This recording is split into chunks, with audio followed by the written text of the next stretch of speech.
When you do go and look for a negative review, you get a lot of clickbait of people being like, honest, unbiased reviews. And then it's that in itself is a lie because they're a B schooler. And so if you're a B schooler writing an honest review, we already know that you're not allowed to say anything negative. Welcome to Marketing Muckraking, the show that asks not simply what brand culture can do for us, but what it's doing to us. With your host, creative director, and brand strategist gone wild, Rachael Kay Albers, making fun of business and making business fun. This is the show for rebels, revolutionaries, and renegades who run businesses that burn the rulebook. If you're sick of business podcasts that have all the answers, well, I got nothing but questions. Let's go.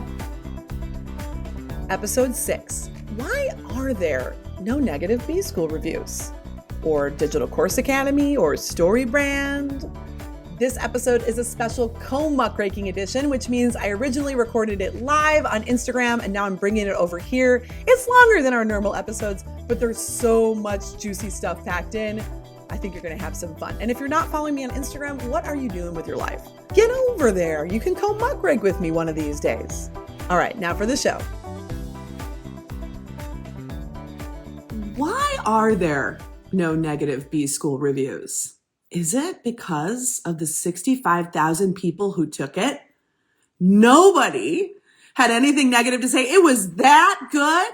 Or was it perhaps that before you even purchase the $2,500 course, you sign a non-disparagement agreement before you even click buy now, precluding you legally or supposedly legally precluding you from saying anything negative about the course that you have yet to use or even buy?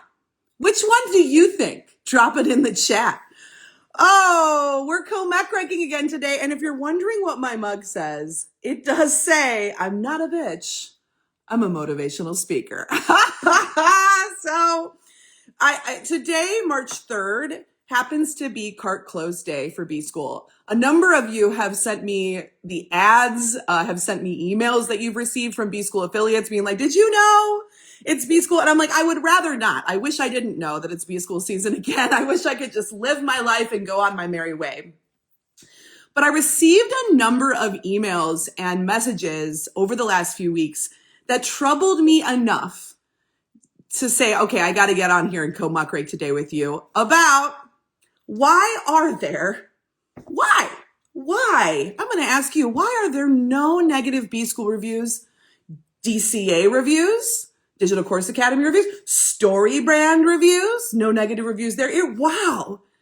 Could it be that all of these programs are just so damn good that nobody could be bothered to leave a negative review? I mean, if you go on Expedia.com and you look up the 4 freaking seasons, you'll find a negative review. There is what's something that we can all agree is good? I don't know. I'm trying to think of you can think of anything under the sun and you're going to find a negative review, but you can't find a negative review of B School. You can't find a negative review of CopyCure.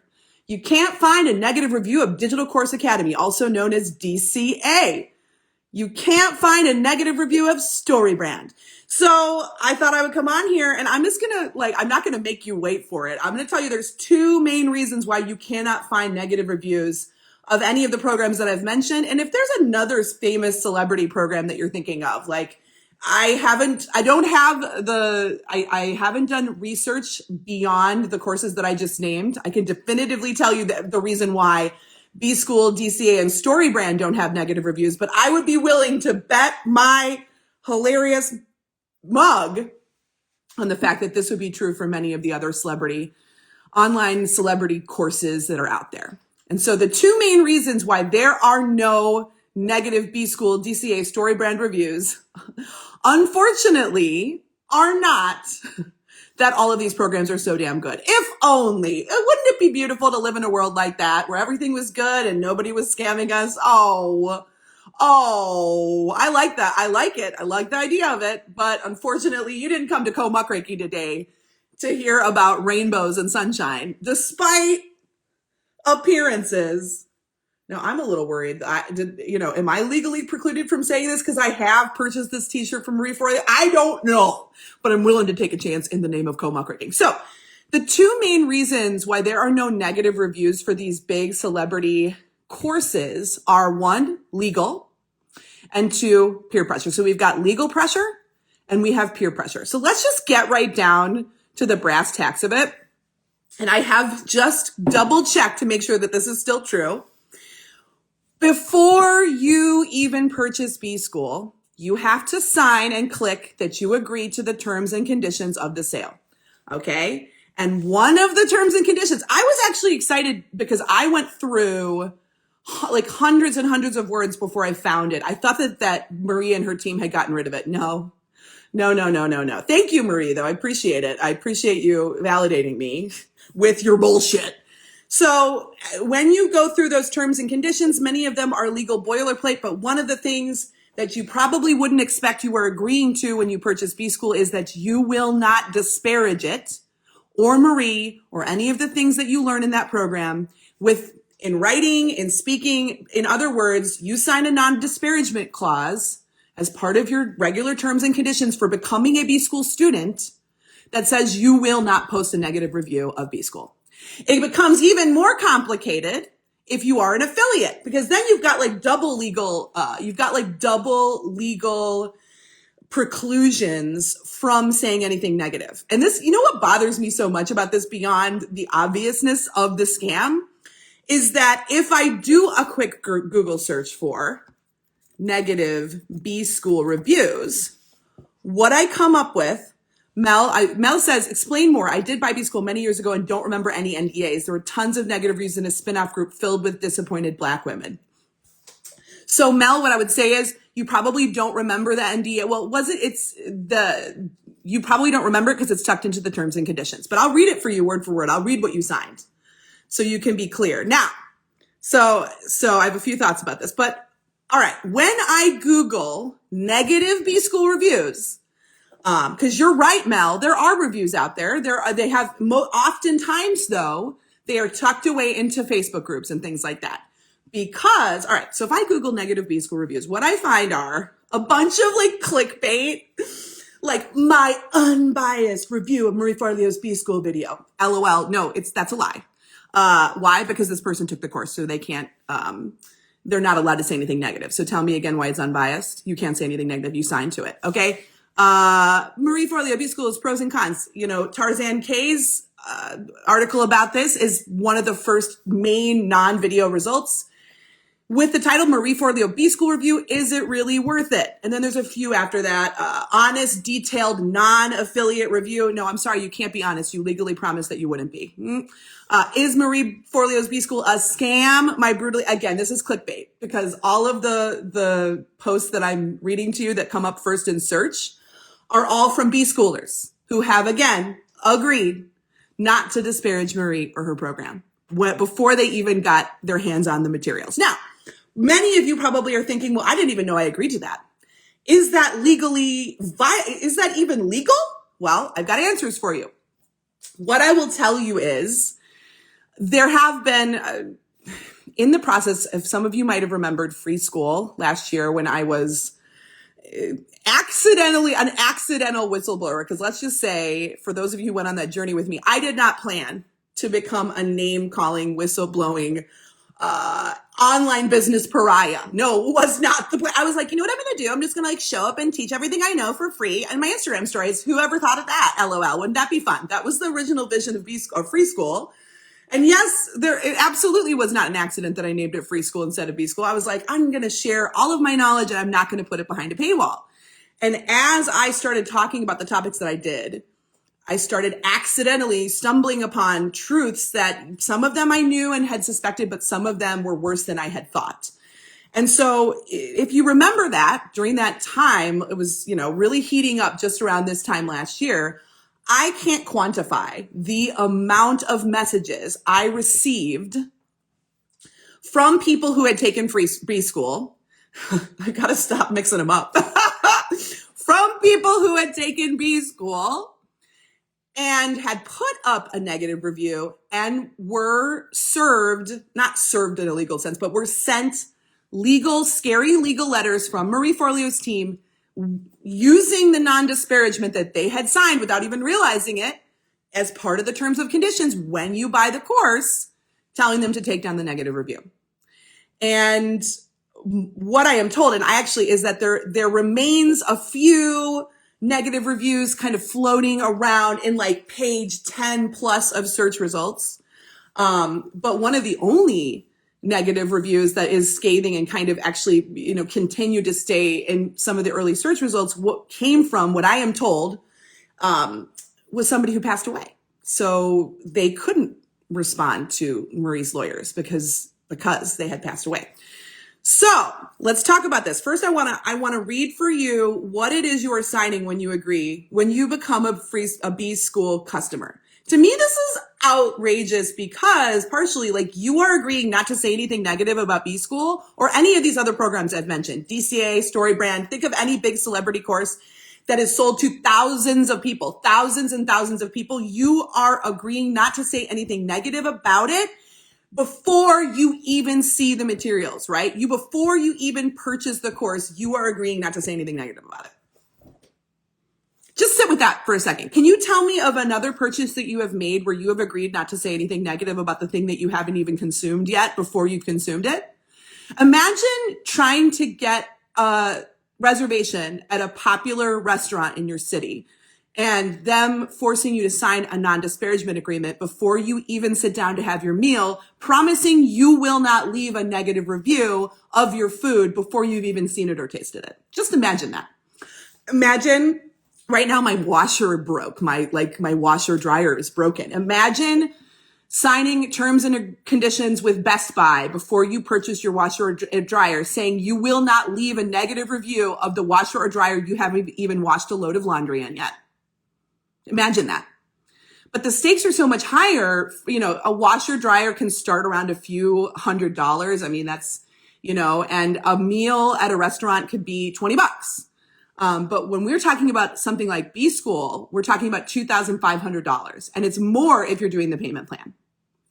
So let's go into this. So as of like 3:20 p.m. on March 1st, this is when I did this just recent research. I went through the process of purchasing B School. No, I did not purchase it. And that's also why I'm free to do this. I am not a B Schooler. I never purchased the program, so I can say whatever the hell I want. I have had hundreds of clients walk through my doors who have, and that's how I know what's in it, but I have never been a B Schooler. The only thing I ever purchased from Marie Forleo was her book, which if you've read the cover of her book, you've read her book, and this t-shirt. And I am a little concerned. Am I allowed to talk about the t-shirt? Well, honestly, it has held up. I won't lie. This t-shirt held up. I bought this at her event for her book a few years ago. So I don't know. Did I sign that I wouldn't talk shit about the t-shirt when I bought it? I don't know. I'm concerned, but I will tell you, it is my honest review. It stood the test of time. All right. So when I purchased B School, way down in the terms and conditions, I sign non-disparagement. You agree that you will not engage in any conduct or communications with a third party, public or private, designed to disparage the company, B School, or Marie Forleo, including, but not limited to, any remark, comment, message, information, declaration, campaign, communication, or other statement of any kind, whether verbal, in writing, electronically transferred, or otherwise, that might be reasonably construed to be derogatory, defamatory, libelous, or slander. Okay, so I mean, obviously, like libel and slander, libel, saying things that aren't true, that aren't true, that goes without saying. And you don't even actually honestly need to put that term in an agreement for that to stand. That for I can come after you legally if you are distributing libelous information about me. Like that already exists, whether you say it or not. But this, that could be construed to be derogatory, is a fancy way of saying you can't say, write, message, tell, talk, whatever, in any form, something that could be perceived as negative about the company, which I am assuming is Marie's entire company, her, whatever the name of her corp is, B School itself, or Marie Forleo herself. I can't say anything bad about any of these things. I can't tell my friends. I can't write it in a blog. I can't make an Instagram live. I can't go on my stories. I can't message it on Facebook. I mean, this is what they're saying we can't do. Is it true? Is it legally enforceable? That's another story. But from what I was telling you about my experience in B School and free school, I keep saying B School, free school. See, that's the problem with, that's actually why I called it that, because it does sound the same. We do want to get it mixed up. But in this particular case, I received a number, like countless. And now, I mean, going back through my messages, I can't even count the amount of messages I received from people telling me stories about how they had shared their negative reviews and then got a scary legal letter from Marie Forleo's team. Okay. And so I have a few things to say about this. So we talked about the two main reasons why none of these famous courses have negative reviews that are easy to find on the internet. One of them is legal pressure, and the second one is peer pressure, and I'm going to get to that in a second. But let's talk about the legal part just for a sec. Many of you know that I am a law school dropout, so I will say right now, I am not a lawyer, but I do play one on Awkward Marketing. I do have a lawyer bit, but I don't even play a lawyer. I'm just playing a muckraker is what I'm playing, people. But I know enough about, I did go to law school, and I'll tell you, the one class that I aced, that I really kicked ass in, just happened to be contracts. Okay. And that was, I'll tell you what, after like kind of sliding my way through school all those years, like getting to law school was hard. And it was they try to break you. Their goal is to break you intellectually and emotionally and all of the things. So they did. But I didn't do amazingly well in law school for various reasons. But I will tell you, I kicked contracts ass. And so as I've been, thinking about this and doing research, this little birdie on my shoulder said, this can't possibly be legally enforceable. It can't possibly be true that I can, in the terms and conditions of a $2,500 product, legally preclude my customer from saying anything negative about the product before they have even purchased it or interacted with it in some way. Just like we talked about how a restaurant wouldn't be able to get me to sign a non-disparagement before I sit down to have dinner, saying I won't say anything negative about the food before I've even tried it. Doesn't that sound ridiculous? So why would it be applicable in the case of this? It isn't. All right. So I did a little digging. I did a little research. And what I'll tell you is what I came up with is under the Consumer Review Fairness Act, let's just cut it down to the brass tacks. No. Having boilerplate non-disparagement clauses in your form contracts that you send to all of your customers is a violation of the Consumer Review Fairness Act. Okay? It doesn't stop people from doing it, and it doesn't stop them from sicking their scary lawyers on someone, because here's the thing. Let's just say I'm a small business owner. I've made the decision to invest thousands of dollars, probably I'm on a shoestring budget, which is what a lot of Marie Forleo's customers are when they're starting B School. They're just in the early stages of their business. So to spend $2,500 on a course is a lot, right? It is a lot. It is a huge investment. And so I go and I experience it, and it's just not what I thought it would be. And it doesn't live up to all of the hype that I heard. And so I go into my little bitty website or I'm on Facebook or wherever it might be. I make a YouTube video and I say, I did B School and it wasn't that great. And I'll tell you what, I didn't have this result, and I tried this and it didn't work. And I thought this was kind of sleazy. And then a couple weeks later, I get a scary letter from Marie Forleo's legal team saying, I must take this down. Now remember, in the context of this example I'm giving you, I'm just a small business owner. I've just invested a lot of money in this course. Maybe I'm a working mom and I've got a bunch of kids. I've got a busy schedule, right? I've got a lot on my plate, and I'm working a full-time job while trying to start my side hustle, and I'm overwhelmed by life. And I only have so many things that I can focus my time and energy on every day. Am I going to, even if I know deep in my heart that this is wrong, even if I'm thinking, well, this seems kind of like bullshit, even if I if there's a desire, am I going to spend my time, my money, my energy? Do I even have the legal? Who will I call? I'm just getting started in business. Do you think I've got a freaking lawyer on retainer? Who would I even know who to reach out to ask about how to protect myself? Is it worth spending several $100s on a consult call with a lawyer? I think you can probably reasonably come up with the answer for that. So why are there no negative reviews of B School Online? One answer is legal pressure. I'm not saying because it is illegal. I'm saying it's legal pressure. And the fact that Marie smartly knows that her audience of people buying her course are likely not going to fight back if they get a scary letter from a lawyer saying, take down your negative review. And this is not theory. It is what Marie's team has done. I received, like I said, countless messages from people who had this very experience. You can actually go to this whistle is made for blowing account, because I have one of the messages I put up on there last year at this time. So, so Nadia says, I thought about investing in this in the past and also looked for reviews online and couldn't find any negative or even neutral reviews. And what's really wild and frustrating about this is, as I said before, when you do go and look for a negative review, you get a lot of clickbait of people being like, honest, unbiased reviews. And then it's that in itself is a lie, because they're a B schooler. And so if you're a B schooler writing an honest review, we already know that you're not allowed to say anything negative. Also, because of the peer pressure. So let's just, before we move on to the social reasons why people don't post negative reviews of B School, I just want to cover the legal aspect of this. So I'm going to tell you, I've already covered how these types of clauses, these types of boilerplate clauses inform contracts.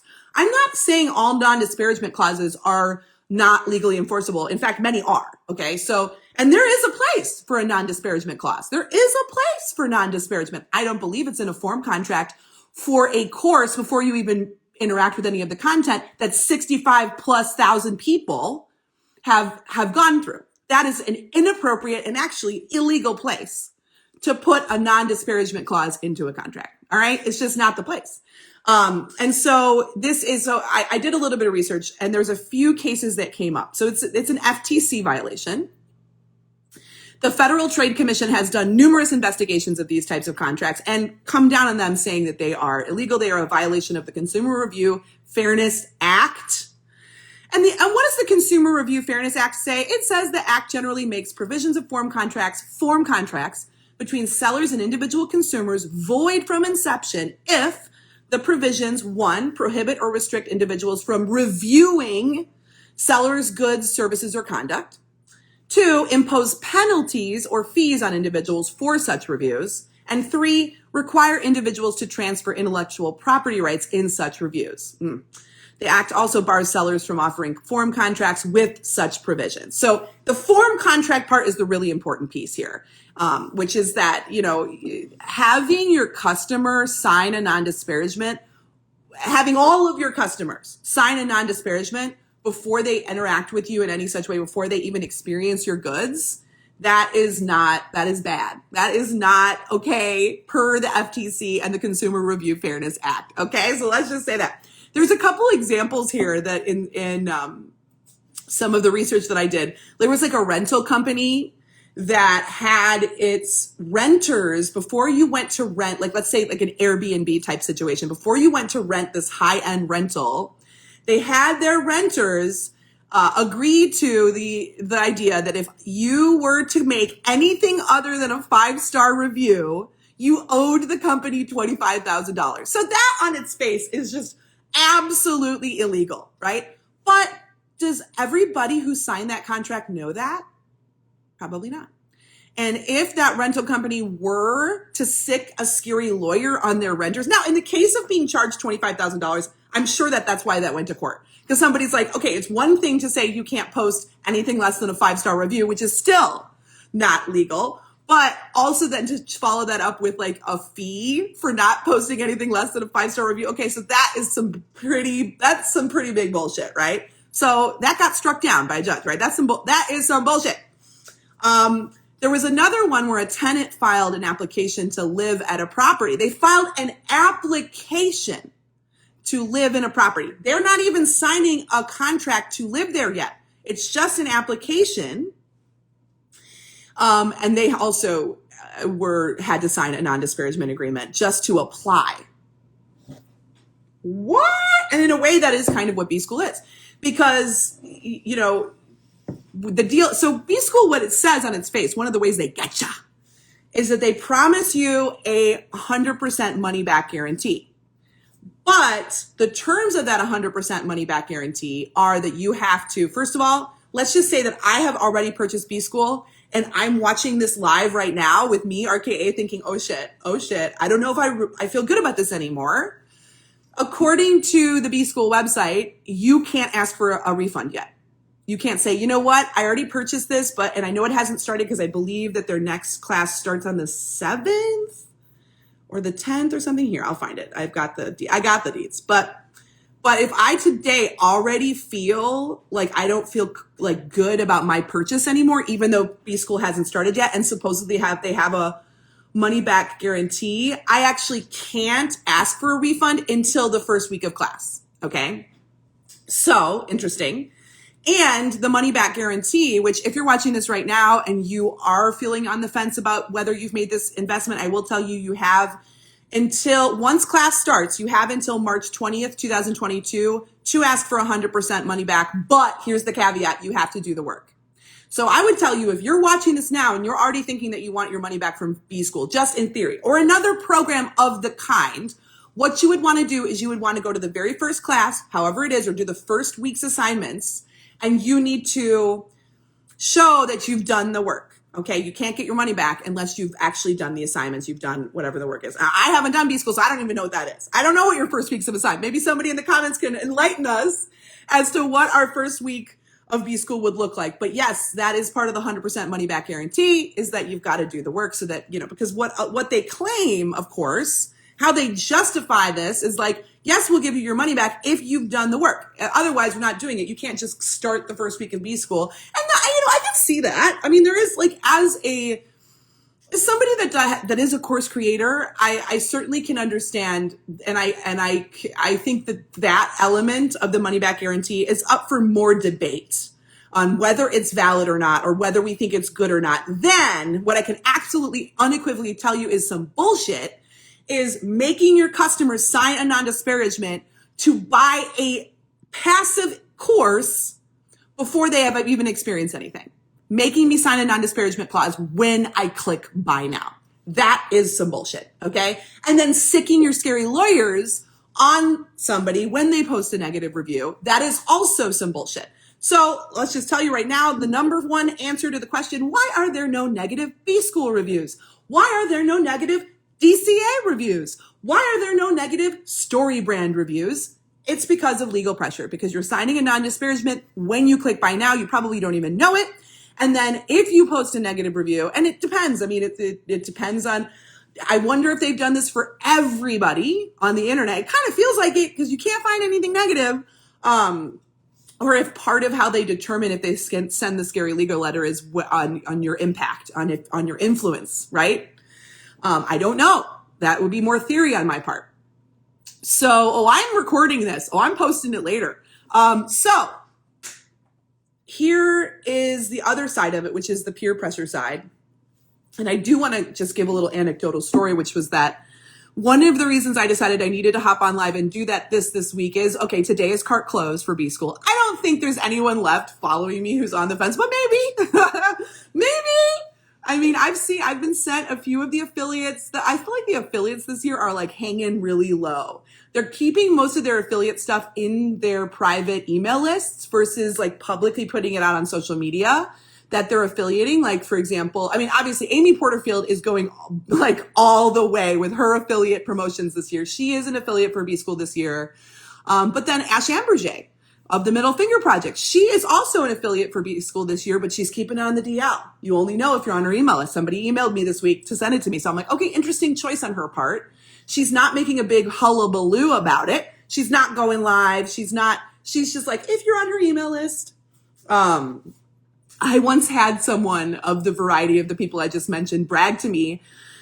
I send one email for B-School and I make $50,000. That's what they said. I send one email for B school and I make $50,000. So why wouldn't I do it? Right? Well, maybe because you sold out. I don't know. Maybe because why would you do it? Like, you should do it because you believe in it, period, end of story. Not because I send one email and I make $50,000. But that's just me, I guess. I'm just the weirdo who burned her reputation down on the internet.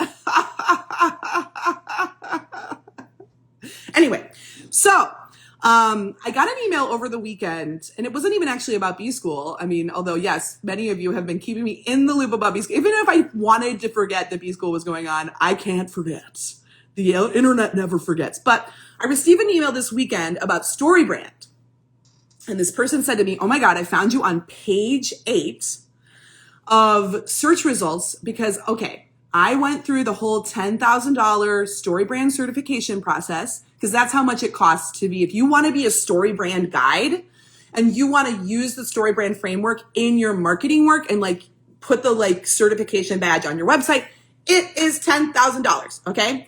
$10,000 for StoryBrand certification. And I went, and she said, I went through the lessons and I dived into the community and I got all of the training. And then I asked myself, wait a minute, did I just join some kind of an MLM? That's what she said.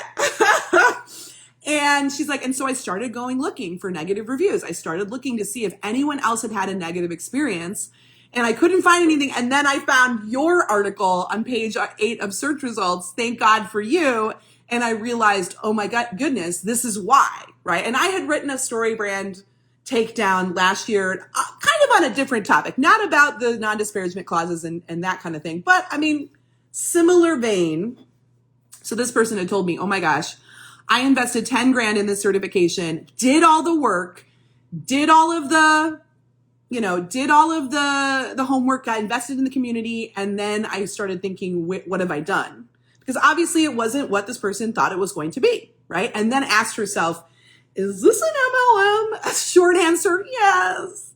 So let's talk about the social aspect of this. And, we went back and forth a little bit in the DMs about it. And she was like, again, this would have been nice information to have yesterday. And I felt for her and I was like, this is why I have to make this video. This is, my initial goal was writing an article about this to put on my website. So I will be doing that. But before I even did that, I was like, I just got to hop on and do this live to put it on the record. As I said often during free school, put it on the record. Why? Because I do believe that when customers are making big purchase decisions, it doesn't matter if it's a freaking restaurant down the corner that you're going to go grab a burrito from, or it's buying a new washer dryer like I'm in the middle of doing right now, trying to figure out which front loading washer to, I mean, it's a whole universe of pain trying to find a washer dryer. Or if it's investing $2,500 in a high level, like coaching business course, it is my right as a consumer to know all of the information. So it is deeply disturbing to me. And like all of the reviews that exist online saying that they are unbiased are lying to us too. And that's upsetting to me. So I've seen and experienced, and I have worked with people, too many people who have gone through these celebrity programs and not gotten the results. And so this leads me to the number 2 reason why there are no negative reviews of B School, DCA, StoryBrand, and that is peer pressure. It is social pressure, and I'll tell you why. Because what happens when everyone it feels like everyone and their mom has done B School, right? Like, I don't know. I don't know a lot of people who haven't done B School. And obviously that shows you a little bit of like the world that I work within and the people in my life. And I mean, now I do. Now that I burned my life down on the internet, okay, yeah, it's the demographics of who's in my life have changed. But I will say there was a point in my life and in my career and in my work where it felt like every single person I knew had done B School, right? And they all had something amazing to say about it. And, notice that today, as I'm talking about B School, I haven't even gotten to the merits of the program. And we'll talk about that in a second. But everyone I know had done B School, and most of them had very positive things to say about it. And then, of course, many of the people that at a time in my life I admired in the online business space, like Amy Porterfield, like Ash Amberjay, like Laura Bell Gray, were just like would gush and go on. I mean, there's a joke almost about B School season. It was like, okay, it's February, it's B School season. Now our inboxes are going to be flooded with everyone and their dog talking about B School relentlessly for the next few weeks to try to get you to buy through them. Because of course, if you didn't already know it, affiliates get a half payout. At one time when B School was still $2,000, it was $2,000 before. Me as an affiliate, if I affiliated for it, I would get $1,000 for every person who signed up. So, there has even been stories of people whose entire business model, I heard rumors about this or that celebrity entrepreneur, all their money, all their income for the year literally came from being a B School affiliate. Because think about it. If you have a big enough list, if you have a big enough audience, and I get $1,000 for, this blows my damn mind. Of course people are B School affiliates. Of course. Because I just have to do a little bit of marketing to an audience I've already built. A couple lives, a few emails. I can even delegate all of that. Some ads, no big deal. And I get $1,000 for every single person who signs up under me. Think about some of the big folks that you follow and do the math on how much money you think they make just from telling you that B School is so great. So I got this email this week about StoryBrand, and then, other people emailing me about B School. And so I want you to imagine the second reason why there are no negative reviews of these programs isn't even the legal scary letters that these folks send out to tell you to take your negative reviews down.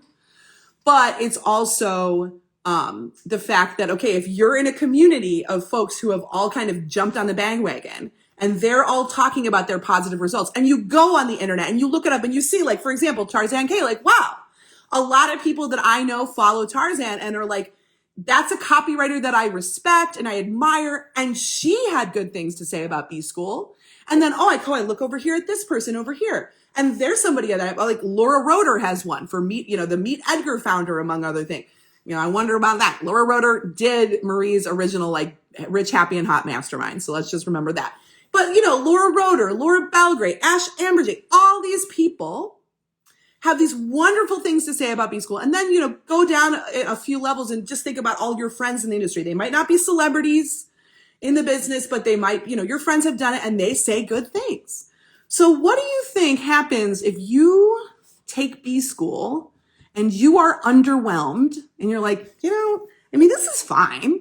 That's what I've heard about it, by the way. You want to hear my observations based on what I've heard through the grapevine about the merits of this program? That it's fine. It's okay, right? It's got some good information in it. Sure, it's some basic, get started marketing and business advice. I'm not saying that the program is horrible. I'm saying it's fine, okay? What I've heard, though, speaking of the social elements to why there are no negative reviews, is that the real value for much of B School's run leading up to now, and this doesn't exist anymore, was in the group. So most of the success stories that I've heard of people who have done B School came from people who got referrals, relationships, and business from the B School community. Think about that. So it wasn't necessarily the teachings. It wasn't the group mentor, the mentorship, whatever the hell they say that you get. It wasn't that Marie's amazing on-demand, that her amazing on-demand content was so enlightening. It was that the community, that Marie had a way of attracting a certain type of person that, when you get all these women, and many times women, not all women, but when you get all these people together, they end up really hitting it off and striking up business relationships. So I'll tell you from my non-student, non-affiliate, non-anything perspective, what I have heard through the grapevine about the value of B School is that the value came from the community. And that became less of a value add the bigger it became. The bigger that community got, and then all of you probably remember, or maybe you don't, but that community ended up being the centerpiece of Marie Forleo's controversy. And it didn't just happen in 2020. It happened many times where her team was censoring women of color and her team was quashing political discussion around racist events that were happening in the nation. I remember there was one controversy that happened after the Charlottesville protest that was happening and the murders that happened there. And then also in May and June of 2020, there was, that's when everything for Marie became extremely heated because, they were shutting down the B School group and, Black women specifically, as Mel mentioned in the comments earlier, were being censored, were having their comments removed. They were curtailing any discussion. And so as I know it today, what I have been told today is that there is no longer a formal B School community like a Facebook group. And that's where, as I've told you, most of the positive results that I've heard from B School came from were in the community, the referrals, the contracts, the relationships, the networking that happened in the B School group. So it'll be interesting to see how people experience the program now, now that that's gone, right? Now that you're only going to be able to do that through like the Q&A calls or whatever. I have no idea. I don't know. I'm not a B School scientist. I'm just a lowly muckraker. So, okay, back to this concept of the social pressure that happens. If you look around at your community and you look at the big celebrities in the industry and you look at the folks who are like, in charge of the conversation and they're saying that this stuff is great. And then your friends or people you admire, colleagues, other folks in the business space are saying this is great. And you're not having the same results. What do you think you're going to blame that on? Do you think that you're going to say this is B School's fault? Or are you going to think you're going to say, this is my fault? Is it B School's fault that I'm not getting these results? Or is it because I am stupid? I am not using the information the way it needs to be used. I'm maybe it's me. Maybe I'm not working hard enough. Maybe my idea is bad. Maybe I just need to do more of X or more of Y or more of Z. So, I think that the collateral, here's what happens is that it's a domino effect of one, you've got the legal preclusion through the non-disparagement clause in the consumer contract telling you you're not allowed to say anything negative about B School. And then you've got Marie's legal team coming along to scare you if you do say anything negative. And that has led to people taking down their negative reviews. And then you also then have a culture of people who either because they're too scared to or because they're intimidated into withholding their negative feedback because they don't want to look like the stupid idiot that didn't have the amazing results that everybody else did, right? And so then it's just like a domino effect. Nobody wants to be the one. And then, of course, and I'll tell you why, why did I, despite having some of these misgivings for years, why did I continue to, from the outside, kiss the ass of the Marie Forleo B School industrial complex? Because she's a figurehead in the online business community, and being on her bad side means being on a lot of people's bad sides. I'm not even talking about influential people. I'm talking about my audience. I'm talking about people, and I'll tell you what, one of the main factors for me personally was I knew multiple people on Marie Forleo's team. I knew them personally. We were friends.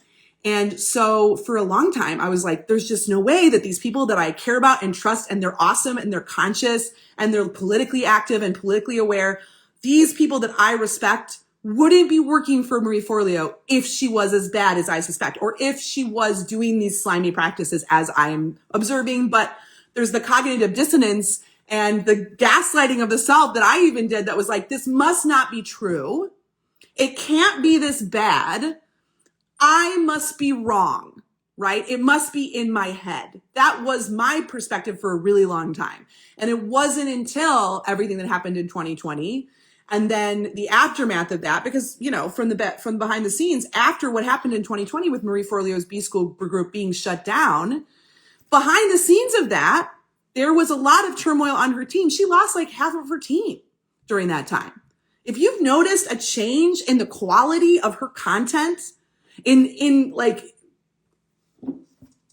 wonder, is it possibly because she lost all the best minds on her team during that time? I don't know. You be the judge. So there is legal pressure because you're signing a non-disparagement, but then there's also, I think, even more powerful than the legal pressure is the peer pressure. Everybody else is getting results. Other people I respect her, other people. And so let's get down to the third thing, which is, if I am a B schooler, I've already signed away my right, even though not really. We've already talked about how, is that legally enforceable? No. If you wanted to fight back against, if you wanted to post a negative review of B school on your website and she comes after you with your lawyers and you want to fight it, you could fight it. The question is, do you want to? Probably not. Do you have the energy for it? Probably not. Do you have the money for it? Probably not. Do you have the lawyer in your back pocket to help you? Probably not. So here's why all the negative reviews are coming down, right? But then on the other hand of it is like, okay, so we've got, if I'm a B schooler, I have the scary legal, threats not to post my negative reviews. I've got the social pressure of not wanting to look like the only idiot that didn't get results, not wanting to look bad in the eyes of my peers, not wanting to be on Marie Forleo's bad side because she's a puppet master and knows all the people, right? And I don't want to be on Amy Porterfield's bad side. And I don't want to be on Laura Belgrane's bad side. And I don't want to be on anybody's bad side. So I'm not going to say my thing just partially because I'm just trying to make it in this crazy mixed up world. We're all just trying to just pay our bills. This is the truth. It was my truth for a very long time, right? So all of those things, but then, let's just say that you build your business to the point that you've got a big enough list, that you've got a big enough following, that you have enough influence, that you have the opportunity to become a B School affiliate. Well, now you really are legally effed. This is a time where actually you are more legally precluded than you would be just being a B School student. So this is why I want you to be really careful about the reviews. And I'm using B School as a symbol here, but let's just be honest. The logic and the arguments that I'm making here are applicable to pretty much every other big name celebrity course. DCA and StoryBrand I can 100% guarantee it because I've seen their non-disclosure or their non-disparagement agreements. I've seen DCA, Amy Porterfield's Digital Course Academy has a very similar non-disparagement clause on her. Yeah, it's pretty much the same. It's pretty much the very same thing that Marie's B School non-disparagement clause is. So I can say for a fact that they have those claims or those clauses in their consumer contracts before you purchase. But here's where it gets a little bit more messy. And if any of you guys remember the Rachel Hollis, Jenna Kutcher, Amy Porterfield drama from last year, which also happened to overlap with Tyler J. McCall and James Wedmore. It was a whole thing. It was a moment. If you were there, you were there. It was really an adventure. But where it becomes more legally sticky is if you become an affiliate for one of these programs. So here's where I want you to be really careful about reading and processing reviews online. And I want you to be careful when you're making a purchase that comes from an affiliate, okay? Because when an affiliate sends you an email to say, oh my God, you've got to see this thing that my friend made. It's amazing. You should buy it. And I'm giving you the total truth. I'm being unbiased. You're getting my honest thoughts. All of that is a lie because once we have a business relationship and once we have from a public perspective been perceived publicly as having some sort of business connections. So in the case of an affiliate relationship, absolutely, Marie Forleo is saying, I endorse this person endorsing me. If I am an official B School affiliate, Marie Forleo is saying, I endorse this person's endorsement of me. There is a business relationship now. It becomes even more complex when with many of these people, they offer big incentives for their big affiliates. Like Selena Sue has taken her affiliates, her big high-ranking, high-performing affiliates. She takes them on a big trip, like a fancy trip, okay? Among other incentives. Like Amy Porterfield, I believe, she gives people like extra cash payouts. I think if you are like a high-ranking affiliate and you sell a lot of affiliate products for Amy Porterfield, you get like $5,000. She's giving people $5,000. She's taking them on trips. She's like, she drops cash. So it definitely becomes more complex when there is a perceived business relationship from the outside. And of course, both parties are actually, it's not just like it looks like they're friends. It looks like they're business affiliated with each other. No, they literally are.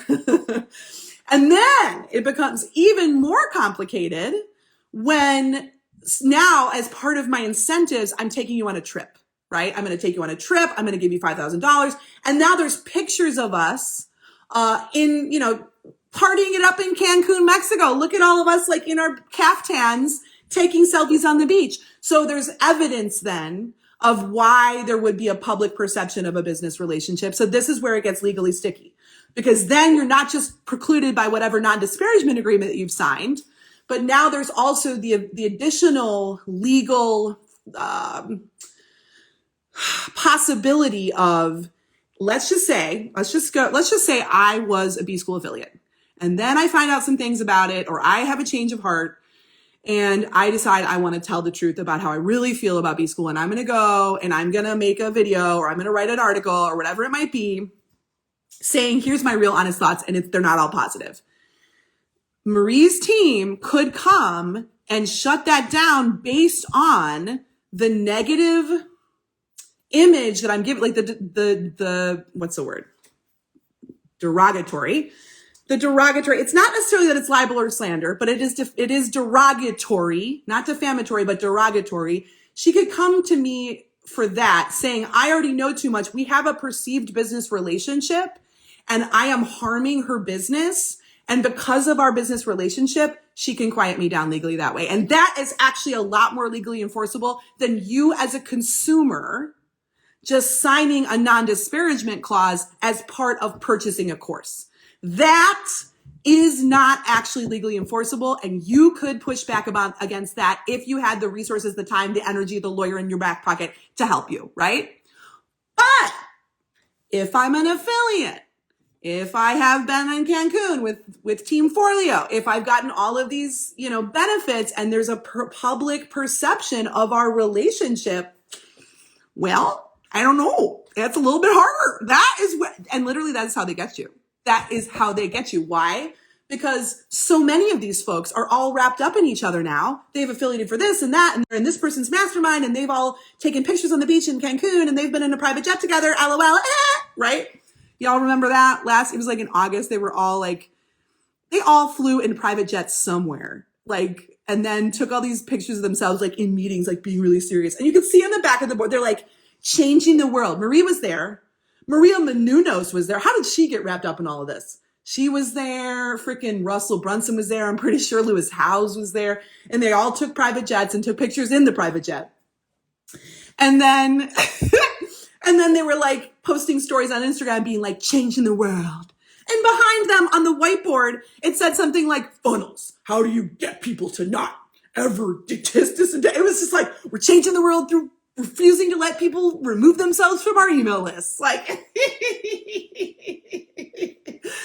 I laugh because I'm crying on the inside. That is the truth. So, if you remember all of the drama around Rachael Hollis last year, and here is how I inadvertently stumbled into the information that would make me a whistleblower and made me name more names was, Rachael Hollis said what she said on her stupid toilet gate TikTok. And I remember going into my stories, in the days following, kind of wondering aloud, I wonder what Amy Porterfield and Jenna Kutcher have to say about all of this, because they're friends, aren't they? Come get your friend, Amy and Jenna, come get Rachael Hollis and tell her why she's being an idiot, right? And I was just kind of wondering this aloud, because many of you might remember years ago, Jenna, Rachel, and Amy were part of this campaign based on loneliness. And how, isn't it lonely to be an entrepreneur? And isn't it lonely to be a woman these days? And they all went on this girls' trip to Blackberry Farm. And they did a live where they were on this girls' sleepover trip, and they were being silly and wacky together. And they had this beautifully branded photo of them, all hanging out as girlfriends. And I remember that partially because I remember being why don't I have friends, business besties where I am going to Blackberry Farm, which was the point. They wanted us to feel that. They wanted us to be why am I not hanging out with Amy Porterfield at Blackberry Farm? And this made it all the way to Good Morning America, this campaign, right? This campaign about women and loneliness and friendship, which ultimately was their cross-pollination of their audiences. The truth is, were these women all friends with each other at one point? Yeah, they were. And are they friends with each other anymore? No. they're not. Are they allowed to legally say to us that they're not friends or why or what they really feel about each other? No, they're not. They're not. So here's how I found that out though for myself was Jenna Kutcher herself ends up in my DMs. Now that's like the last blue check who will ever have the, who will ever make the mistake of thinking that they can shut RKA up simply by wowing her with their celebrity. Because that's what I really believe Jenna Kutcher thought was going to happen, was that she was going to slide into my DMs and be like, hey girl, I'm just like a mom like you. Like, here's a picture of my kid. Like, eh. And I was going to be like, like, oh my God, right? So, but that did not happen now, did it? It did not happen. So Jenna Kutcher comes into my DMs and is like, I can't believe Rachael is doing this. She's not like, she built her whole brand off of relatability. What the fuck? And I was like, first of all, I will tell you, like, was I cowed by the fact that Jenna Kutcher was in my little old DM? Of course I was like, but that's where I should have been like, something's rotten in the state of Denmark. And this was Easter weekend of all the times. We know that Jenna Kutcher is like religious. So I'm like, of all of the times to be in my DMs, Easter weekend? Really? Okay.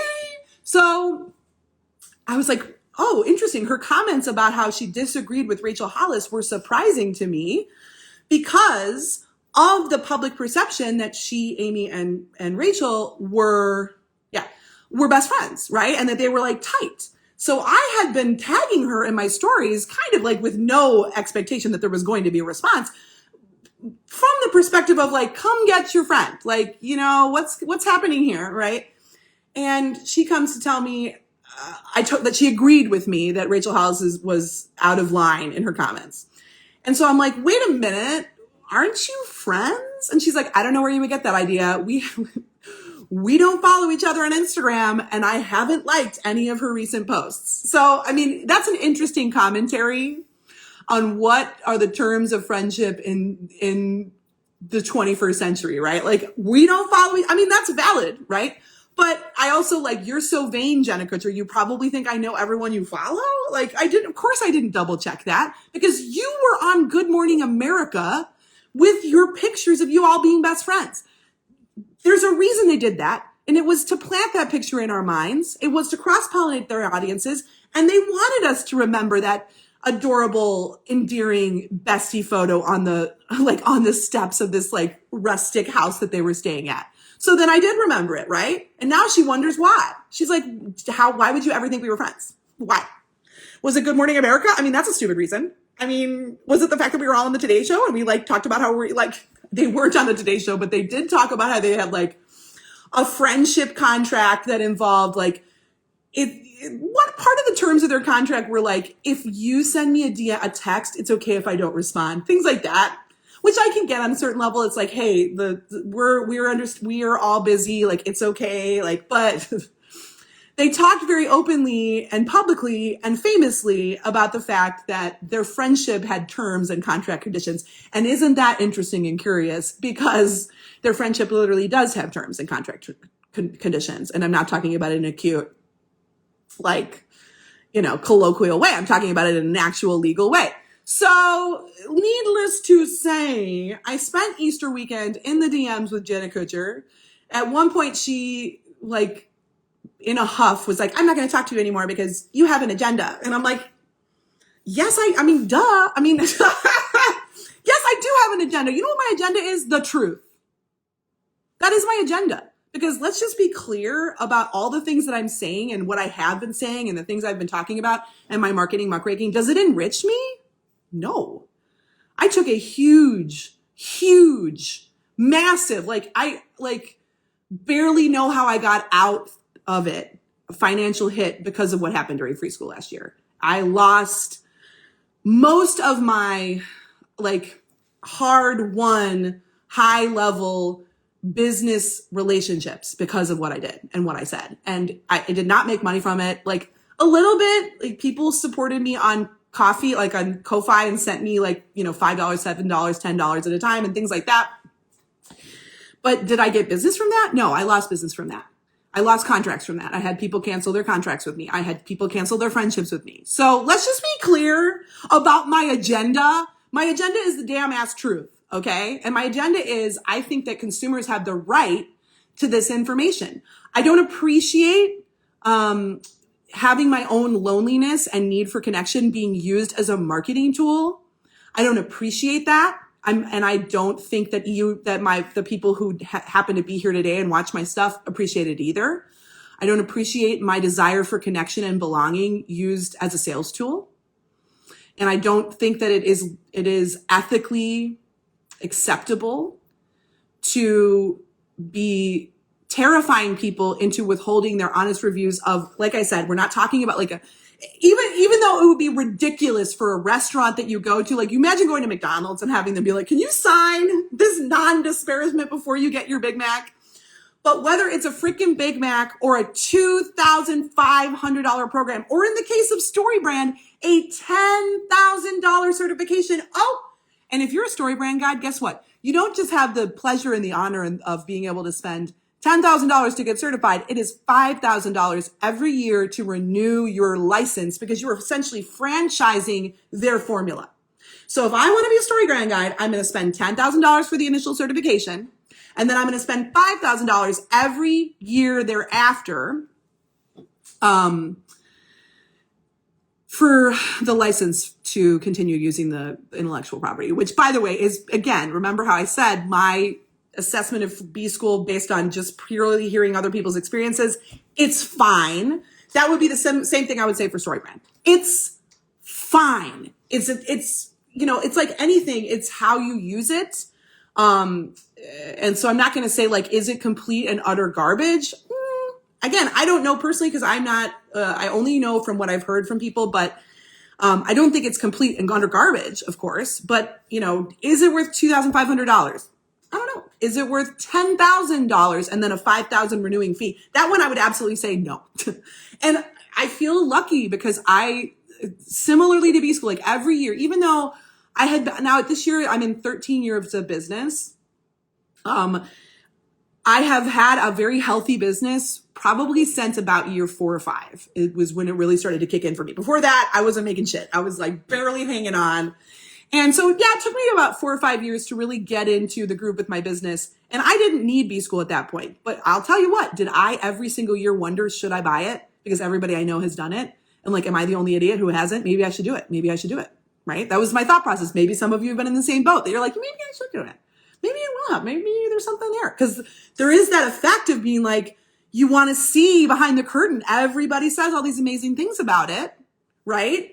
And so maybe there's something you're missing out on. Similarly, the other side of that coin is when you do it and you find out it's not some sort of a magical pill and you would like to maybe share your honest thoughts, there's a little like part of you that doesn't want to do it because you're like, well, am I the only idiot who didn't have amazing results from this? Like, am I the only one?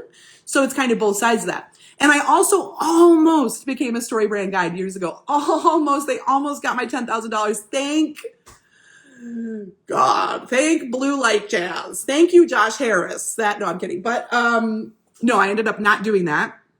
And again, it was coming from this like imposter syndrome, thinking of, is the reason I'm not a bazillionaire yet? Like maybe the reason that I am not as big as Amy Porterfield or Marie Forleo or fill in the blank is because I haven't done this program yet. And so I also almost became a StoryBrand certified guide, almost plunked down that 10 grand. But I will tell you the thing that really turned me away from it. First of all, if you ever get into their sales funnel, I mean, they've got some very charismatic, in a concerning way, salespeople who I've like dated enough douchebags to have been worked that way. So like Josh, actually, I think his name was Josh. It was like, his name was Josh and he was my sales rep and he was all up in my inbox all the time with compliments and like love bombing me in really weird salesman ways. And that rubbed me the wrong way. I could tell I was being played in the sales process. And the fact that I had to then spend $5,000 every single year to renew my StoryBrand license, that was like the big thing where I was like, well, no, screw that. No. I don't need that in my life. I don't need any StoryBrand certification. And I didn't. And I'm glad, because if I had, I wouldn't be able to say this, or I would, but like it would come with it many challenges that I don't really need to deal with in my life right now. Like, I don't need Donald Miller, crawling up my butt at this point in time. So I didn't do it. And I will say, like, when I was in the sales process for almost like going and doing the StoryBrand certification, Josh and his charismatic douchebag, energy, I remember responding to one of his love bomb salesmanship messages and being like, actually, I made this video several years ago where I talked about StoryBrand, because at that point I had just read the book, right? I'd read the StoryBrand book. I made an episode of Awkward Marketing about it. And I was like, you should check it out. It's like a 5-minute video. It's one of my early ones. It's where I probably should make a disclaimer on it that I no longer support the StoryBrand ideology, but it was like, it was me as Hamlet and doing like, to buy or not to buy, that is the question. And the ultimate thesis of the video was branding is a dance that you do with your audience. It's not a monologue. It's an interaction versus like, your brand isn't what you tell people it is. Your brand is a memory, and it's an expectation, and it lives in the eye of the beholder, if you will. So that was the premise of this video. And I sent it to Josh, my charismatic douchebag love bombing salesman for StoryBrand. And I was like, check it out. And he didn't care. He didn't watch it. And I was like, listen, like, validation is definitely one of the ways to my heart. And he didn't give it to me, so he didn't get his commission. Now did he? I was like, you are playing me. You don't actually care. You are pretending to care. So I will spend $10,000 on this program, but you don't actually care. Maybe. So I just laid my cards on the table a little bit too much. I'll leave it there. But all of this is to say there are 2 main reasons, 3 actually, I've gotten to the third. The first reason why there are no negative B-School reviews, DCA reviews, StoryBrand reviews would be you sign a non-disparagement clause before you even click buy now on your purchase. You sign a clause that says you will not say, type, message, or in any way, shape, or form say anything negative about Marie, her company, or B-School. The same thing for DCA, same thing for StoryBrand. So that's the number one reason, is they make it seem that it is illegal to do so. They make it look like it is illegal to leave a negative review. Number 2, social pressure, peer pressure, right? So enough people, especially in the world of, and this is also like the MLM thing, enough people in the business community have taken and spoken highly of B-School. Now we know kind of why, that there is a pressure on both sides of, 1, am I the only idiot, right? And 2, I don't want to be the one on the bad side. I don't want to lose my peers' respect. I don't want to lose the opportunity to one day have Marie Forleo do for a while, Marie Forleo was like dropping testimonials for some of her star students and things like that. I would love a Marie, like, people, have the perspective of they wanted a Marie Forleo testimonial on their website. They didn't want to be on Marie Forleo's bad side. Being on her bad side means being on the bad side of a lot of other people, right? Think about her network. We don't want it. So it's like, there's part of it is gaslighting. Am I the only idiot on the block? Am I the only one that hasn't had a good response or hadn't a good experience? And the other side of it is, I don't want to harm my reputation. I don't want to harm my relationships, all of the things. Brand says, I won the scholarship and never had to sign anything, so I was constantly bashing the program. Yay, it was YouTube level basic. I lost total faith in the people who sold it to me. Yeah. I'm surprised that you never, so you bashed it. Oh, I'm going to have to go and look at your reviews. They definitely didn't come up in my Google, in my first page's search results. So yeah, we've got the legal issues, we've got the peer pressure issues, and then finally, we've got the double whammy of, if you are a B-schooler who then becomes an affiliate, then that adds a level of legal complication to your ability to say anything negative about this person at all.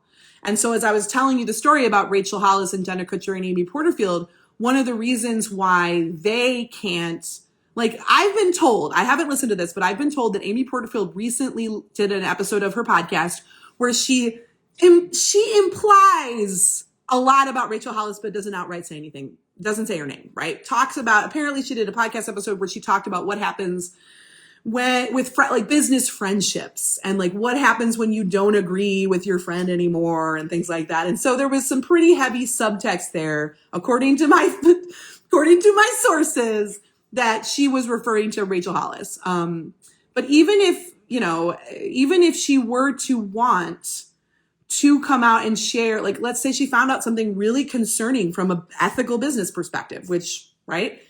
Could Rachel, could Jenna, could any of them say those things about each other? Could any of them go to their audiences and say, I'm concerned on an ethical level about this person, and, I've aligned myself with them, and I've promoted their services in the past, and I want to be upfront with you?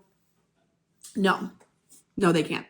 And that's also kind of part of, if any of you remember from Free School last year, Tyler J. McCall had done a very famous video. I think at this point was like the beginning of 2020. It was right around the election, where he had discovered that his mentor and that he really respected, James Wedmore. And, Tyler J. McCall is one of the very famous success stories from James Wedmore's famous program. He found out that James Wedmore had political affiliations and, ideas that were deeply troubling to Tyler. And so he went and made this live video similar to I'm making right now. And a bunch of people saw it talking about, I don't support this anymore. I'm concerned about this or that. I didn't see it. But I was, informed about that's supposedly what the video contained. And then the video disappeared from the internet. And there were various theories about why. Was it James's team? Tyler J. McCall actually told me that it wasn't James Wedmore's team that told him to take down the video, that it was actually someone else he mentioned in that video. There were, so somebody else that I think possibly there were comments made about the life coach school. It's possible that it could have been that. I'm not sure, but the point being, though, that as, once you do a program and then become an affiliate and then start promoting that program and the person who leads it in a more formal business, like not partnership, but a business connection type of a way, now it is even more legally muddy in terms of your ability to share your honest thoughts about that program or that person or their business ethics or their approach or whatever. It's much more complicated to do so. And so the point of all of this, and why am I talking about this, and why am I naming names, right? Like, why am I doing that? Well, because in the case of Marie Forleo's B School, she herself will tell you in her sales materials, she's had 65,000 people go through her program. 65,000 people. So at this point, to be vague, to say, some business programs have this problem isn't helpful. And there are people out there Googling B School reviews who are about to make a big $2,500 purchase that have the right to the full story. Okay. So that's why I'm like, when you get to the point where you're making millions of dollars, where you've got a team of 60 plus people working underneath you, and being an affiliate for one of your products is people's entire revenue stream, you're no longer a little itty bitty entrepreneur sitting behind your laptop, just another human being like you and me. You are now operating at the level of a corporation. You are a company with a human face. This is the age of the personal brand. So, I'm naming brand names. I'm not talking about Marie's personal life and who she is as a woman, right? I don't know.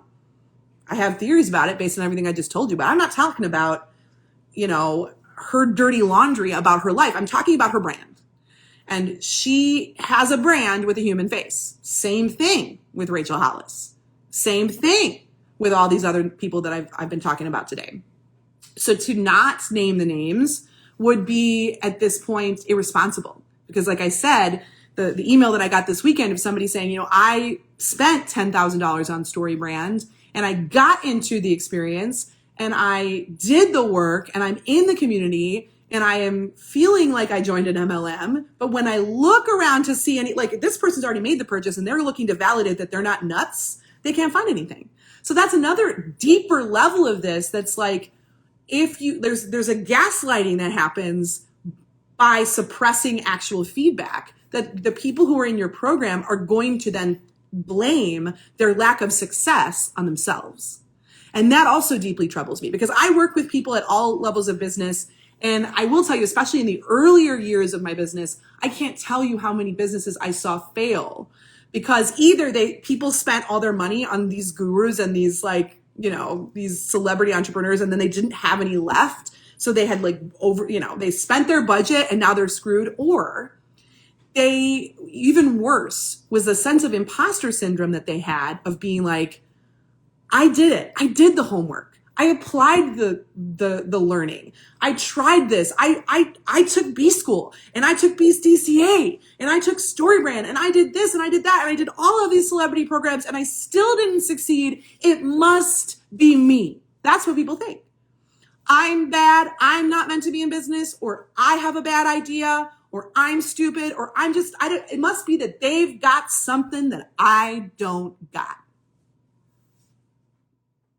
And that is upsetting to me, that there are folks out there whose dreams are being shattered because they think that there is something wrong with them because they didn't go through one of these programs and become a millionaire. They didn't go through one of these programs and have the 6-figure launch that they thought that they were going to have. And they look at the success stories and they read the testimonials and they look at all the celebrities who have affiliated for these people and they, read the long emails that like end in a pitch to buy underneath and here are my bonuses, right?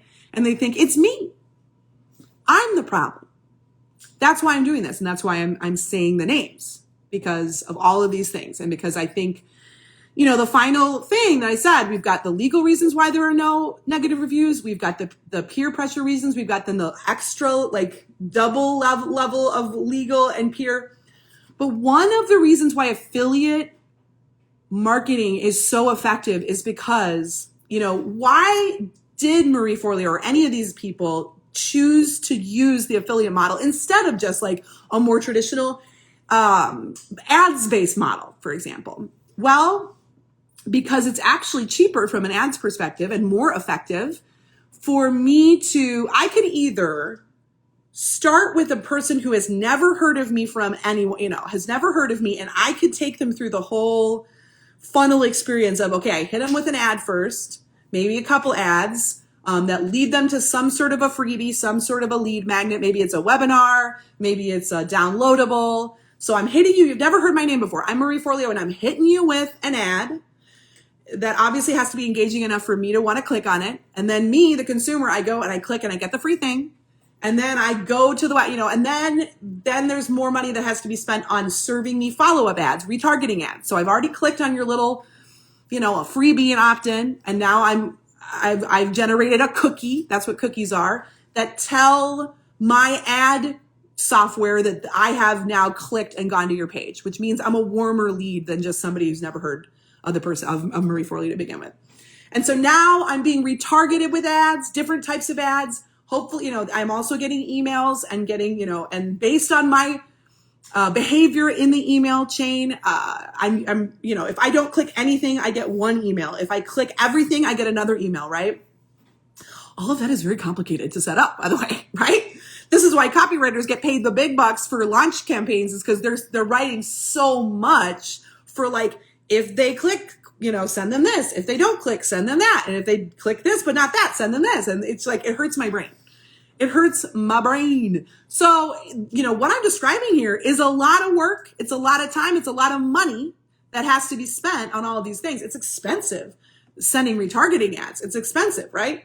Whereas, okay, I could do that. And Marie does do that to a degree. Like that is an element of her strategy, is to do what I just described. You're saying which software? All types of different softwares. So ClickFunnels, are you setting me up to talk about ClickFunnels? But like we're talking about Facebook ads. Like this is how Facebook ads work specifically when it comes to retargeting ads and everything. But we're talking about a combination of ad software and email marketing software. So it could be any number of, the ClickFunnels, the Active Campaigns, the Keeps, the /Infusionsoft, the, go on and on and on. Any of those tools can do what I just described, right? So it's a combination of ads with email marketing tools that are doing this for you. The worst offender being freaking ass ClickFunnels, which I have actually referred to as dick funnels, because that's what every person who uses that tool is. I'm sorry if you use it. I sorry to include you in that group, but maybe you should think about switching, because Russell Brunson, you're lining his pockets and he is an absolute piece of shit. I'm like, okay. And I have my reasons for that. And if you don't know, drop them in the, if you do know, if you can wingman me here, wingwoman me here and drop it into the comments why Russell Brunson is such a piece of walking shit, then please help me out. But So I could do that. I could do that format and that formula of taking a lead, a cold lead from being ice cold, never heard of me before in the history of the universe, and taking them into my funnel and massaging them and warming them up and doing all the things, and retargeting with them with ads and sending them down my email funnel and la, la, la. I could do that.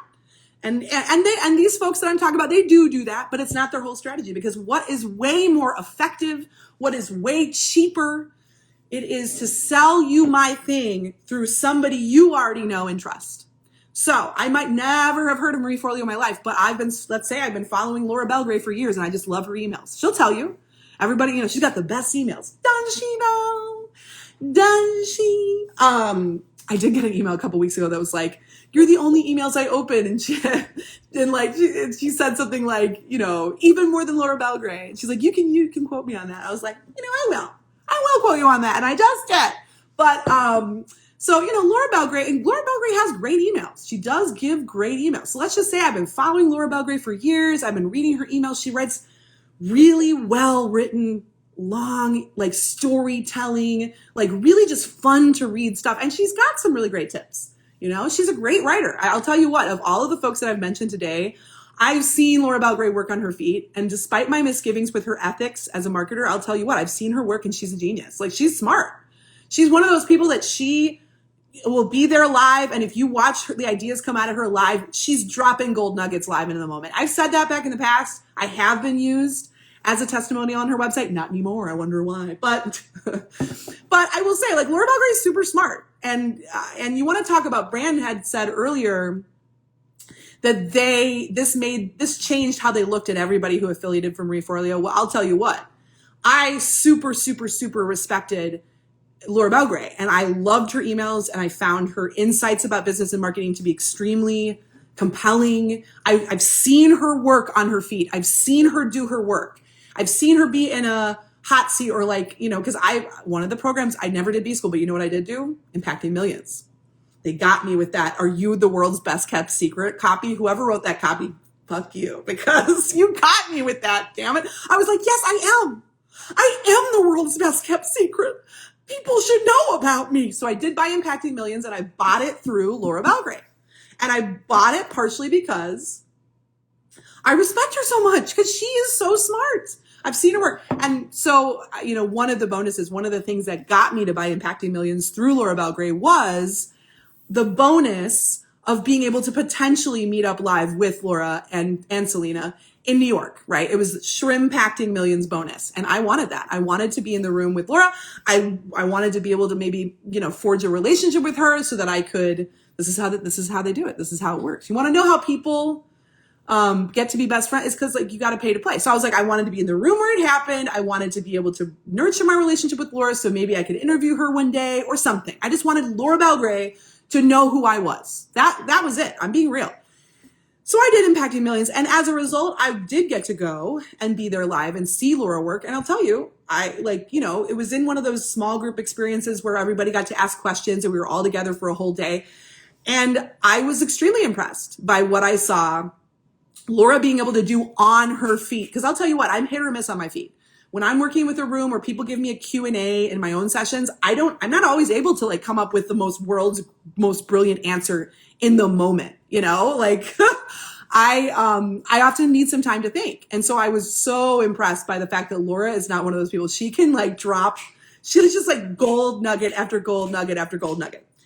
Why am I using this example? Because I'm telling you, I respected her perspective, her insights on business and marketing, and her intelligence so much that when she then comes into my inbox to say, hey, my friend Marie, who I go way back with to hip hop class, has this amazing program. You should check it out. I listen. I'm like, well, if Laura Belgray fucking says that this is good, then it must be, right? That is how they get you, right? So we're just talking about, why would I use an affiliate model to sell my stuff? And I'm not saying that affiliate marketing is inherently bad, but why would I use it?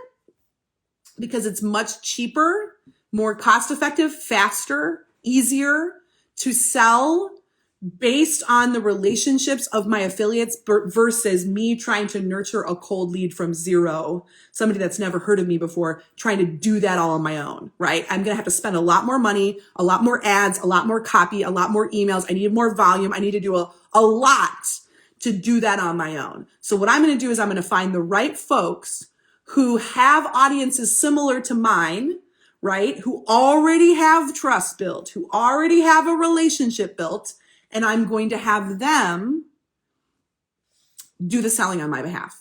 And that's how these models work, right? I don't know. Is there anyone here who has not purchased something because someone they trust has told them to? Right? I mean, and especially when it comes to a big investment like $2,000, $2,500 for B school. If someone that I trust and respect, like Talking Shrimp, tells me it's good, and tells me that like I can trust them and they've done it and this is my friend and da da da da, and they've buttered me up with a beautiful long form essay that's hilarious and funny and insightful, and then they get you in the buy now finger, right? Like, oh, and by the way, this is all leading up to tell you I've got something really cool that you should. And I will tell you that is why I purchased Impacting Millions, because I trusted Laura. I love Laura and I think she's super smart. And so when she said this program, I have vetted it, I think it's great, she told me to buy it, I was like, okay. And I'm pretty sure I probably also have, like, I probably signed an NDA. I probably signed not an NDA, but a non-disparagement. I probably signed a non-disparagement when I purchased Impacting Millions. So I'll be careful, but I'll just say, this is what I'll say about Impacting Millions is after I purchased it based on the trust that I had for Laura Belgray's opinion, it changed how I saw Laura Belgray. I was like, oh, she doesn't actually, I don't think she necessarily believes in what she sells. I was like, oh shit, I bought this because I trusted her and I trusted her opinion. And I don't think I don't think that what she says is the truth. Actually, it changed how I saw her. And she fell from her, the shrimp fell. I was shrimpacted. I'll tell you that. I was shrimpacted, and that's all I'll say. So yeah, I think, why did I do this? Why did I come on? Because it does bother me. It does concern me. And because I have personally, as somebody in branding and marketing, have worked with hundreds of people who essentially had to be re-educated about the reality of building a business after going through these programs, not getting the results that they thought they were going to get, and then having to be like, okay, I know that you learned XYZ in B school, but there's a little bit more to it, right? And I've had folks, experience the financial harms of investing big in a program, not being able to get their money back, and feeling extreme regret, but then also feeling shame. The shame of everyone else I know did this and got great results. What is wrong with me? So there's a level to which, yes, I mean, we've already discussed how these form non-disparagement agreements to all customers before you even buy are actually not legal. And they are a violation of, let's remember, they're of the Consumer Review Fairness Act. Okay. So I'm not saying all non-disparagements are illegal, but in a form contract, like every single person who buys this, and we know it's been 65,000 people in the case of B School, is not allowed to say anything negative before they even buy it. It's like, as I said many times, it's like have McDonald's telling you to sign a non-disparagement before they give you your Big Mac. You can't say anything bad about the Big Mac you're about to eat. Like, you can't message it, say it, comment it, talk about it in any way, shape, or form. Y'all, that is wrong. And it's not just wrong on an ethical level, it's wrong from a legal perspective. Okay. So, I had to come on and talk about this today because today is cart closed for B School. If you happen to be watching this, especially after the fact, and you're like, uh-oh, I've made a horrible mistake. Well, their refund policy says you can't get your money back until there is 100% money back guarantee, but you can't get it back until the course begins. And so if you are watching this and you want your money back, what you're going to need to do is you're going to have to wait until the course begins. And then you are going to want to do the homework for the first week, whatever it is. You have to. That's what you have to do. They're going to ask you to show your work to get your money back. So just know that going in. And I think just in general, we should all be more careful and wary of the reviews that we read from affiliates. because, not only have the reviews we're reading from former students, because in the case of these courses that I've talked about today, B-School, DCA, and StoryBrand, students are, threatened with scary legal language saying that they're not allowed to say anything negative about it. So when you read a review from somebody that's taken one of these courses and they say non-biased or totally honest, that's not true. Okay. They might be honestly saying they liked it, but the idea, they're not allowed to tell you if they didn't. Let's just say it like that. Okay. And they're extra, double, triple, quadruple not allowed to tell you that they didn't like it if they're an affiliate. So, you've got to be sure that the affiliate that you're buying from, do you trust them? That's the question back to you. Do you trust them? How much do you trust them? And what does it mean to you knowing that they're not, that especially in the case of an affiliate specifically, not legally allowed to tell you the truth?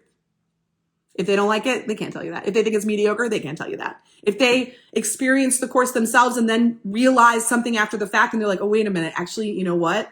Enough of my audience has had bad results from this. I want to change the record. I want to go on record to say I don't agree with my thoughts before. Can they say that? It's hard. It's going to be hard for them to make a case to do that. So we've got a lot of ethical loopholes going on here that are concerning to me and frustrating to me. And I think that you have the right to know. And that's why I came on to tell you today. So I am going to be putting on this on the record in terms of I'm going to be writing this out into a blog post and making sure that it's on my website. Why? Because just like I told you, if you've been here for the ride, it's been a long journey. I got an email last weekend from somebody that went through StoryBrand, spent $10,000, got into the program, ended up feeling regret, wondering, am I the only one? Went looking into Google to see if there's anyone else who had left a negative review, couldn't find it. But then on page 8, they found me. And they were like, oh, thank God. And that's not the only time. I have gotten many emails in the past from people who were like, I almost bought this, but I watched your video or I read your article and it made me think twice. And this is not about me saying that B-School is garbage. I'm not. I'm saying it's fine. That's what I've heard. It's fine. What I'm saying is you have the right to know everything. You have the right to know the full story. Consumer reviews are part of that's part of how the free market supposedly is supposed to work. I'm no capitalist, that's for sure. I'm an anti-capitalist capitalist. I'm forced to live within capitalism, but I'm not a big fan of it, right? Or a fan at all. But you can't tell me that 65,000 people have taken your course and that you're being honest about it when you're legally prohibiting people from sharing their honest thoughts about it, right? So I've personally, as a brand strategist, experienced the pain that comes from this truth not being on the record. And I don't think most people realize when they buy these courses that they're signing non-disparagement clauses. I don't think. Somebody earlier today said, I was a former B-Schooler. It was Mel. And she was like, I was a former B-Schooler. I didn't sign that. I bet you don't know that you signed it. It was buried. I'll tell you what, I just checked and this non-disparagement is still there. It's buried at the very bottom of the agreement. I was scrolling. I was in the bath. I was doing it on my phone in the bath. And I was just scrolling and scrolling and scrolling. I'm like, oh, there she is right at the end. Right up after all the rest of it, all the fine print. There she goes. I found her. So I don't think most people realize that they are signing non-disparagements. I don't think they realize that the friends that they have who have taken these courses have signed non-disparagements. I don't think they realize that the affiliates who are promoting these programs are not legally allowed to say the truth. And now some of you who have been here with me today, now you realize. So cheers to that. And if you haven't been here earlier, you want to know what my mug says. It says, I'm not a bitch. I'm a motivational speaker. So I hope I've motivated you today to think more critically about your buying decisions. That's really the goal. Thinking more critically about who you buy from, about who you follow, about what they're telling you, and to what degree they're being honest with you based on all the things we talked about. That's what the goal here. This isn't to take down any one person. Believe me, I tried and I learned it the hard way that's no. No, RKA, you cute little thing. Wasn't it cute that I was like, no, you're not. You're just going to be doing your little thing off in your own little corner, which in a way is fine. Yeah, it's okay. I'm not trying to bring anybody down. I'm trying to help you be more critical, more informed, more aware consumers, right? I don't want to contribute to an industry that thinks it's okay to legally preclude its customers from leaving accurate reviews. And is there a place for a non-disparagement agreement? I think there is. There are certainly, let's just say you're working in a one-on-one service-based contract, for example, and things are not working. I mean, like, I'm talking about myself, things don't work. The client, it's like a weird vibe. The client doesn't like anything you produce. 6 months into working together, they're like, I want my money back. And you have to go to the lawyers and like go through all the hullabaloo and like, give them something to be like, okay, fine, let's close out the contract. There's a place in that type of a situation for a non-disparagement. Okay. There's a place when both, and one of the things I'll tell you about law school, what I learned in law school was for a contract to be legally enforceable, there has to be what is called consideration on both sides. What does consideration means? It doesn't mean literally like you're considering it, like thinking about it. It means both sides have to be receiving something of value. So that's why, like, I can't just make a contract. Like, you can't just make any old contract and think that it could be legally enforceable. I can't make abusive, exploitative, like ridiculous terms I can't be like, you have to give me $25,000 a day just because I'm pretty or something. Like, stuff like that. I don't know where I came with that, but like, no, you can't just write whatever the heck you want into a contract and make it legally enforceable because somebody else signed it. No, the court will look at the contract and say, was there consideration on both sides? And so in this case, there's not enough consideration. There's not enough value for the consumer signing. And there's not an equality too. Like, the court is going to look at who, like, the hierarchy and the power differential and all of that. And I'm doing a horrible job of explaining this. No! I think that's my cue, by the way. I think the fact that my earbud just came out is my cue. But I'm not doing a great job. Oh my God, my other earbud. I'm not doing a great job. It is my cue. It is my cue. But I'm not doing a great job of explaining it because, as you know, I'm a law school dropout. But the point is, there's a lot of things that courts will review and a judge will look at to determine if a contract is legally enforceable. And we know for a fact that in this case of a non-disparagement, as part of a form contract for a consumer product where you're saying, I will not say anything negative about this product before you even buy it, that is not legally enforceable. In fact, not only that, but it is a violation of the Consumer Review Fairness Act. Okay, so I've already been kicked off from my earbuds. It's already been told. Already, the universe has said it's time to go. So thank you for being here with me. Oh, Leah is a lawyer, I think, or played with on TV. In order for a contract to be binding, amongst other things, each party must receive or give something of value, aka consideration.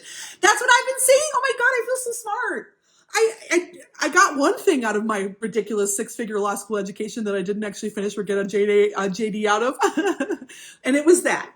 It was that. So thanks for backing me up here, Leah. I appreciate it. Thank you for being here with me today. I will have this available as a replay. And I'll see you on the internet. Go muckrake with you later. If you want more marketing muckraking and brand strategy gone wild, I invite you to subscribe to this show. And if you enjoyed it, leave me a review. That really helps me out. If you hated it, please send it to your enemies. They sound like good people.